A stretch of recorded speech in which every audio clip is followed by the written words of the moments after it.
Hello friend, સ્વાગત છે તમારું મારા કિચનમાં. આજે હું તમારી સાથે શેર કરીશ રેસ્ટોરન્ટ જેવા જ વ્હાઇટ સોસ પાસ્તાની રેસિપી, જે ઘરે બનાવવા ખૂબ જ સહેલા છે. વ્હાઇટ સોસ કેવી રીતે બનાવો તે પણ હું તમને આ વિડીયોમાં બતાવીશ. મોટાથી લઈ નાના બાળકોને આ પાસ્તા ખૂબ જ ભાવશે. તો ચાલો રેસિપી શરૂ કરીએ. તો પાસ્તા બનાવવા માટે સૌથી પહેલાં આપણે મીડિયમ ગેસની ફ્લેમ પર એક પેન રાખીશું અને તેમાં 3 ગ્લાસ જેટલું પાણી એડ કરીશું. પાણીને સરસ એવું આપણે ગરમ થવા દેવાનું છે. ત્યારબાદ એમાં સ્વાદ પ્રમાણે મીઠું એડ કરીશું અને તેમાં 1 નાની ચમચી જેટલું તેલ એડ કરીશું. આવી રીતે પાસ્તાને બાફતી વખતે તેલ નાખવાથી પાસ્તા છે તે એકબીજાને ચોંટશે નહીં. ત્યારબાદ આપણે 1 કપ જેટલા અહીં પાસ્તા એડ કરીશું. અહીં તમે કોઈ પણ શેપના પાસ્તા લઈ શકો છો. ટેસ્ટ બધાનો સેમ જ આવે છે. હવે ગેસની ફ્લેમ આપણે હાઈ પર કરી દઈશું અને ઓછામાં ઓછી 3 થી 4 મિનિટ સુધી પાસ્તાને આપણે સરસ એવા કૂક થવા દઈશું. તો અહીં જુઓ તમે, થોડી જ વારમાં પાસ્તાનો કલર છે તે થોડો બદલાવા લાગ્યો છે. તો લગભગ 4 મિનિટ જેટલો સમય થઈ ગયો છે અને પાસ્તા છે તે લગભગ કૂક થઈ ગયા છે. તો આપણે પાસ્તાને કૂક થયા છે કે નહીં તે ચેક કરી તેના માટે આવી રીતે ચપ્પાની મદદથી આપણે કટ કરીશું. તો તમે જોઈ શકો છો કે પાસ્તા છે તે સરસ એવા કટ થઈ જાય છે. દેટ મીન્સ કે આપણા પાસ્તા છે સરસ એવા કૂક થઈ ગયા છે. હવે આ પોઈન્ટ ઉપર આપણે ગેસની ફ્લેમ બંધ કરી દઈશું અને એક તપેલી ઉપર આવી રીતે સ્ટ્રેનર અથવા તો આવી રીતે ચારણી રાખી દઈશું અને આ બાફેલા પાસ્તાને બધા તેમાં ટ્રાન્સફર કરી દઈશું. ત્યારબાદ આપણે તરત જ તેની ઉપર ઠંડુ પાણી રેડી દઈશું, તેથી તેની કુકિંગ પ્રોસેસ છે તે બંધ થઈ જાય.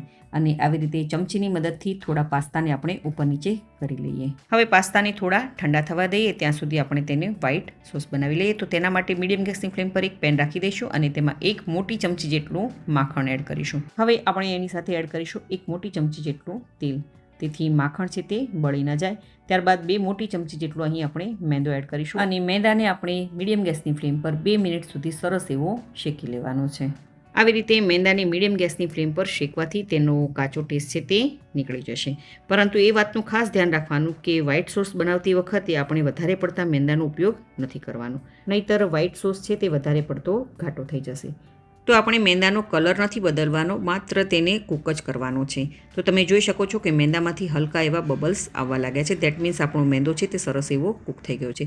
હવે મેં અહીં 1 કપ જેટલું ઠંડુ દૂધ લીધું છે. તેને આપણે થોડું એડ કરતા જઈશું અને ચલાવતા જઈશું, તેથી તેમાં ગોટલીઓ ના પડે. અને ધ્યાન રાખવાનું છે કે દૂધ આપણે એકદમ ઠંડુ જ લેવાનું છે. ફ્રીજમાંથી કાઢ્યું હોય એ જ દૂધ આપણે યુઝ કરવાનું છે. ગરમ કે પછી નોર્મલ જે દૂધ હોય છે તેનો ઉપયોગ આપણે નથી કરવાનો. તો આ ટિપ્સ તમે હંમેશા ધ્યાન રાખજો કે જ્યારે તમે વ્હાઇટ સોસ બનાવો તો દૂધનું ટેમ્પરેચર છે તે બિલકુલ ઠંડુ હોવું જોઈએ. જો તમે આવી રીતે વ્હાઇટ સોસ બનાવશો ને તો બિલકુલ એમાં ગોટલીઓ નહીં રહે. તો તમે જોઈ શકો છો કે વ્હાઇટ સોસ છે તે થોડો ઘાટો થઈ ગયો છે. હવે 1 નાની ચમચી જેટલો ઓરેગાનો એડ કરીશું. તેની સાથે એડ કરીશું 1 નાની ચમચી જેટલા ચીલી ફ્લેક્સ. ત્યારબાદ સ્વાદ પ્રમાણે મીઠું, 1/4 ટીસ્પૂન જેટલો કાળા મરીનો પાવડર એડ કરીશું અને આ બધી જ વસ્તુને સારી રીતે મિક્સ કરી લઈએ. અહીં આપણે બીજા સિઝનિંગ નહીં નાખીએ, કારણ કે આપણે પાસ્તા બનાવતા ટાઈમે તે બધી વસ્તુઓ નાખીશું. તો તમે જોઈ શકો છો કે સોસ આપણો સરસ મજાનો તૈયાર થઈ ગયો છે. આપણે વધારે પડતો તેને ઘાટો નથી કરવાનો. હવે ગેસને આપણે બંધ કરી દઈશું અને 1 ક્યુબ ચીઝની આવી રીતે ખમણીને એડ કરી દઈશું. અહીં તમે ચીઝની સ્લાઇસ અથવા તો મોઝરેલા ચીઝનો પણ ઉપયોગ કરી શકો છો. અને હા, ચીઝનું પ્રમાણ તમે વધારે કે ઓછું પણ કરી શકો છો. તો વ્હાઇટ સોસ આપણો સરસ મજાનો ગરમ છે, તો ચીઝ પણ તેમાં સરસ એવું મેલ્ટ થઈ જશે. અહીં જો તમને વ્હાઇટ સોસ થોડો ઘાટો લાગે તો તેમાં તમે 2-3 ચમચી જેટલું દૂધ એડ કરી લેજો, પણ દૂધ ઠંડુ એડ કરજો. તો અહીં જુઓ, આપણો વ્હાઇટ સોસ બનીને તૈયાર થઈ ગયો છે. હવે આપણે નેક્સ્ટ પ્રોસેસમાં જઈએ. મીડિયમ ગેસની ફ્લેમ પર આપણે કઢાઈ રાખીશું અને તેમાં 1 મોટી ચમચી જેટલું માખણ એડ કરીશું. માખણની સાથે આપણે 1 મોટી ચમચી જેટલું તેલ પણ એડ કરી દઈશું, તેથી માખણ છે તે બળે નહીં. માખણ સરસ એવું ગરમ થઈ જાય એટલે 1 નાની ચમચી જેટલું ઝીણું સુધારેલું લસણ એડ કરીશું અને તેને સારી રીતે સોતે કરી લઈએ. 1 મિનિટ સુધી મીડિયમ ગેસની ફ્લેમ પર લસણને આપણે સોતે કરી લેવાનું છે, તેથી લસણનો કાચો ટેસ્ટ છે તે નીકળી જાય. 1 મિનિટ બાદ આપણે અહીં 1 મીડિયમ સાઇઝની ડુંગળી એડ કરીશું, જેને મેં આવી રીતે ઝીણી સુધારી લીધી છે. અને ડુંગળીને પણ આપણે મીડિયમ ગેસની ફ્લેમ પર 2 મિનિટ સુધી સરસ એવી સોતે કરી લેવાની છે.